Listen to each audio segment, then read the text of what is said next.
ReZero Arc 5. So I already finished reading this a couple of months ago, but I wanted to make this video slash review slash whatever this video is, talking about it. Obviously this is going to contain spoilers, but not right now. I'm just gonna go talking about what was good about Arc 5 and what I disliked. I don't think I disliked anything in particular, but I still want to talk about it, and then I'll get into spoiler territory. I wanted to do this before I started reading Arc 6 because I know my opinion on ReZero will change forever once I start reading Arc 6, because I know things are gonna get crazy. But yeah, so let's talk about my thoughts on Arc 5 and why it's going to be one of, if not the biggest anime of the year when it releases. So let's start off with the non-spoiler part. Oh man. This arc, dude, where do I even start with Arc 5? There is a lot to talk about in Arc 5. So first off, I want to talk about how when this arc gets animated, like season 3 most likely, I don't know how many episodes, probably going to be like, I want to say like, it could go for 25. That's if they really did something crazy and like did 30 minutes every episode, they could go 12. But I think 25 would be the best, or 20 at least. But okay, I'm getting off track. Point is, this arc, crazy in terms of action, dude. Just imagine every single action scene ReZero has had ever, and then multiply by literally 20, dude. There is so much action. That's why I think that when this arc releases, it's gonna get big, dude. There's absolutely no way it's not gonna get big, because I can just see it. If they do it justice, it's just gonna get like talked about, dude. Like there's so much stuff that happens. It's actually crazy. But you know how like season 2 began with like, oh, who's Rem?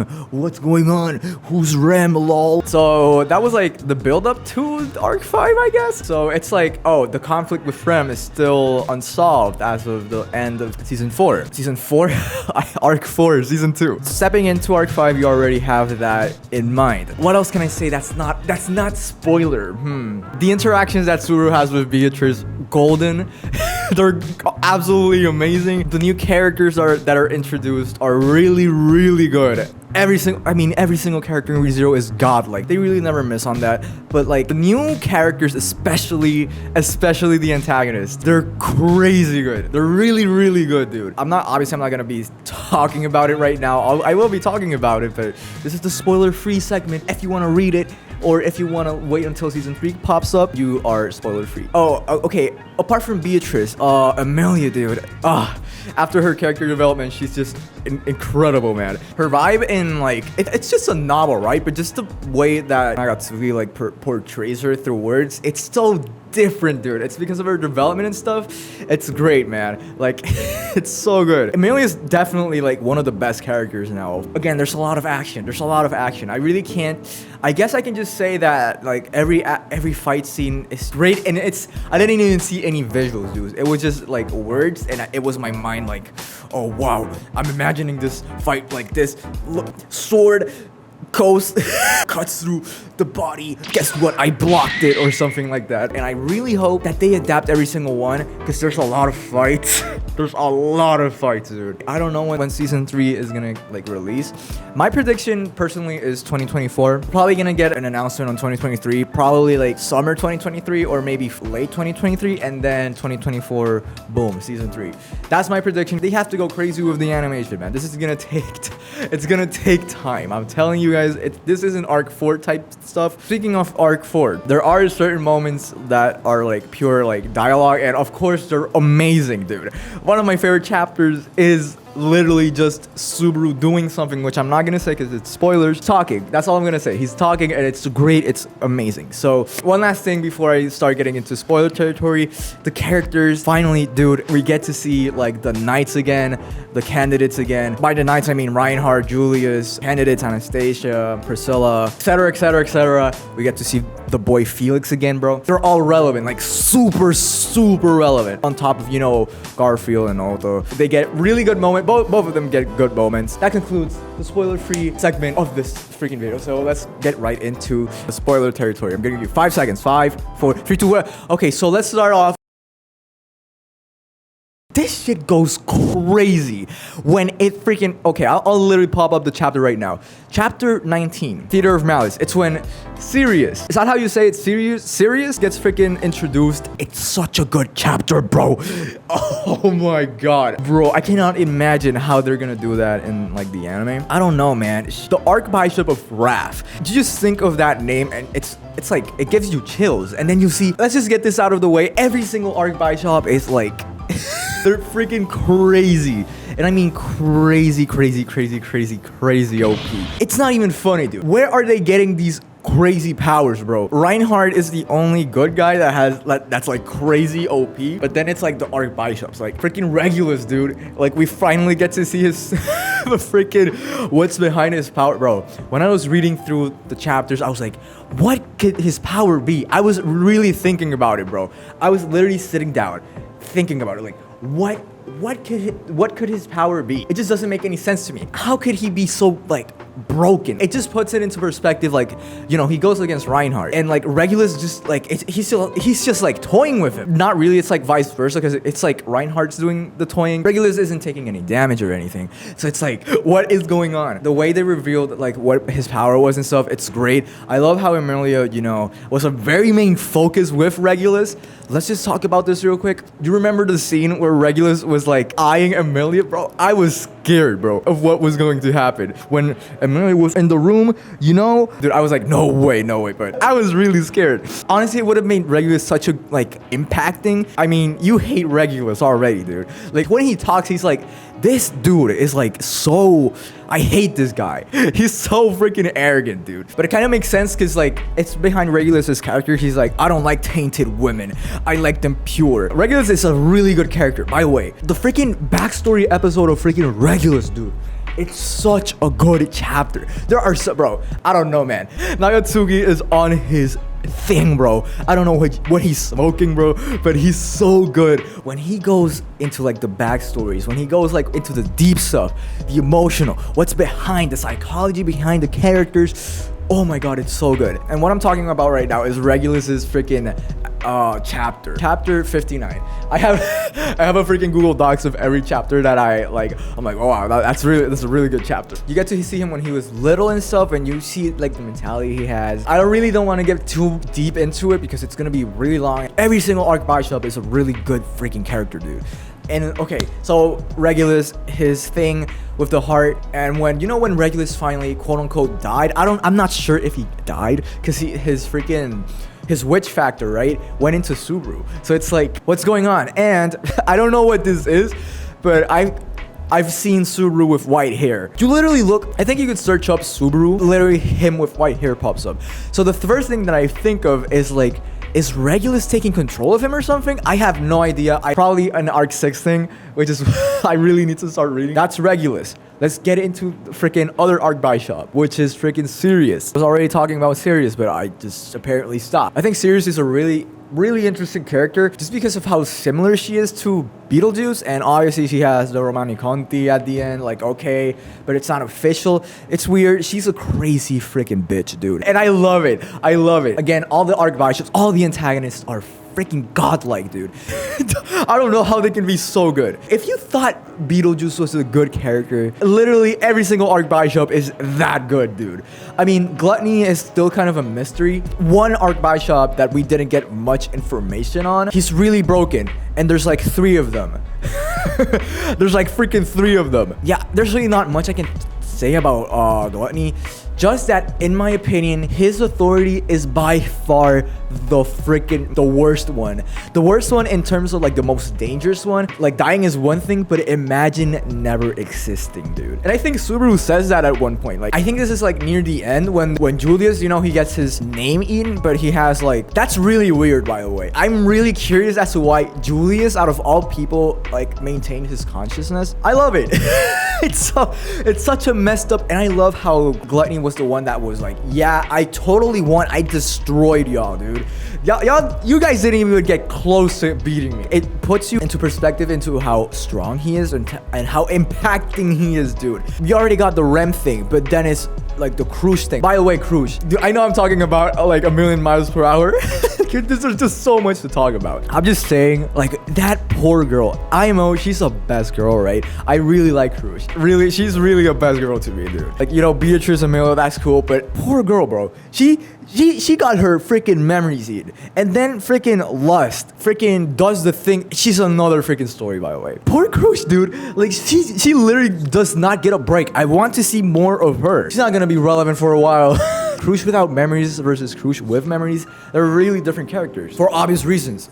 Duh. Pretty much does it with Gluttony, like with Lai, Ray. I think it was Ray. Correct me if I'm wrong. It was Lai, Ray, and then the other one that didn't appear. Million% sure that Gluttony is gonna appear in Arc 6 because there's literally no way. Oh my god, there's so much stuff. The build up to Arc 6. Let's get into the last in Arc Buy Shop and then let's talk about that. Freaking Lust. They're all messed up in the head and I love it. It puts you into perspective that all of them got into that mentality. And one thing I forgot to mention is how, you know how every single Arc Buy Shop like has their sins, right? And things that Capella say is like very, it really makes you think, because she says a lot of things that just make you think. I really can't think of an example right now. Just the general theme of lust and how, you know, pieces of meat are just driven by your sexual desires, things like that. That's a horrible example, but hopefully you know what I mean if you've freaking read Arc 5. I just love it when things like that just, you know, make you think. Beetlejuice, right? You see his backstory and it's like, how did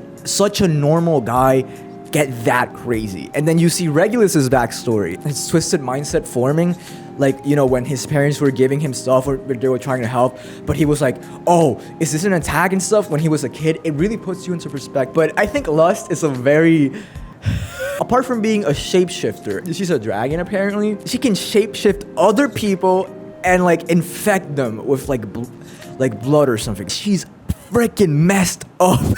I don't know, there's really not much I can say about her, just that like she disappeared. She's that ass imposter type shit, one of the characters, dude. How did she just disappear out of nowhere? The main building was completely destroyed and then she just disappeared. She just dipped. My theory is that she imitating one of the characters, I don't know who, and the kid, the freaking like the fox that Anastasia has, very interesting character. Scarf Donna, I think that's Scarf Donna.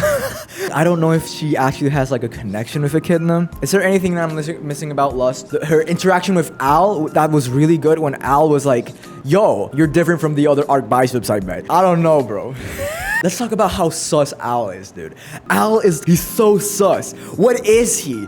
This is such a mess of a video, but I might as well just jump into what the stars thing, dude. All the Arc Biceps having stars names like Regulus, Beetlejuice, Capella, Sirius, Subaru, and Al. Al is short of Aldebaran, which is another star. Al is named after a star and he was brought into the world like Subaru, and Subaru has a freaking star name. What is going on? Bro, I was going crazy. I was like, what? When Subaru started like thinking about the stars thing, I was like, wait. What? There's a huge buildup. Going to be a huge reveal. I say this especially because of how Arc 5 ended, the stepping stone to Arc 6, that they have to go to the Pleiades watchtower, and Pleiades being like, correct me if I'm wrong, but it was something like the Pleiades being Subaru in Japanese, which means everything coming together. The Pleiades being like a constellation of stars. What is going on? And the character in the Pleiades Watchtower, I kind of forgot. I honestly forgot the name. So much build up to Arc 6. We're not talking about too much build up. Let's talk about more content. There is just so much to talk about, dude. This is long as hell. Can you blame me? There's like freaking 80 chapters and all of the chapters are like long. I'm talking long, dude. Garfield, I loved his like character development, I guess. Like apart from his fights and stuff, the freaking like thing he has with Mimi is really cute. Thing about his mom not actually dying, and we actually get to see what happened with his mom and just everything that Garfield was going through as he freaking saw her mom again and all that stuff, his development through that, and seeing his little brothers and sisters. Dude, that was so good. Him and Otto are going to be irrelevant in Arc 6 because they're staying in Priscilla. Otto, again, he's best boy. I'm not going to freaking... The way he negotiates, it's so good seeing him negotiate. Like, I think this is the first time that we actually see him negotiate, like, straight up. Everything when he went against freaking Gluttony as well. So good. I just realized I've gone this entire thing without talking about Liliana, dude. I love her character, dude. She's easily, like, the face of Arc 5. If it's not her, it's Reinhardt. in my opinion. Her backstory as well, the way that like she's portrayed, the way that they're like, oh, her backstory is like told like she was chasing her dream of becoming a songstress, and like she had to eat freaking grass and stuff, and then she just kept smiling and stuff. Dude, it's so good. Such a good character. Like really, really good character. And how, like I've said a million times in my other ReZero videos on my main channel, how it's parallel to real life. You can compare Liliana's situation to a lot of other people's situations in terms of pursuing what they want to do and, you know, not being obligated to do a certain thing. It's so good, dude. ReZero just kills it with the metaphors and symbolism in terms of our reality. It's so good. And the fight she had with Sirius, with Priscilla, there's something so freaking sus when Sirius killed Priscilla and then one of her necklaces broke or something, and then Sirius was like, oh, that's something that Pride would have. And I'm like, huh, how could Priscilla be Pride? But wait, her knight is Al. If her knight is Al, and Al has like the star name and is like from another world and stuff, could that mean that he's like Pride? It just makes sense to me. But I imagine that it will be answered in Arc 6. Wilhelm and Therasia, bro. The freaking fight they had, the backstory, Therasia's like, it's so good, dude. Like in season 1, we get Wilhelm's perspective, and now we have Therasia's perspective and her upbringing, how she became the Sword Saint, how she didn't want to become the Sword Saint, how she lost a lot of people because she didn't want to fight and stuff. It's all so good. One final thing that I'm gonna talk about Arc 5 before ending this freaking video is, I don't know if this is my favorite chapter, but it's definitely one of my favorite chapters of Arc 5. The speech that Subaru had. Chapter 42, the newest hero and most ancient hero. Godlike. But I can literally rant about that alone. You can just see Subaru's character and his character development in one speech. When I was reading that, and then when he said, as for the rest, leave it to me, bro. Like the next line was inaudible cheers and screams were being heard around the room. I was going nuts, bro. I was like, oh my god, young freaking Sue is going crazy right now, dude. It was so good. This was like very surface level of what I think about Arc 5. Literally my improvised thoughts and just everything I think about Arc 5. Freaking amazing. It's ReZero, dude. And when it gets animated, I really hope they do it justice, because it's going to be amazing. Easy 10 out of 10. Everything is just done perfectly. The action, bro. I love it when action is done right, and it's like not like just mindless action. Like every single fight has like a meaning and reason behind it. I love it when that happens, and ReZero just absolutely nails that. And I can't wait until season 3 comes out. So yeah, those are my thoughts, very surface level, as I said, about Arc 5. But this is like the summary. This is my quote-unquote review. I don't know what this video is. It's just me ranting about freaking Arc 5 and how freaking good it is. So like the video if you enjoyed. And yeah, thanks for watching me freaking rant about ReZero. I love ReZero so much, dude. Oh my god.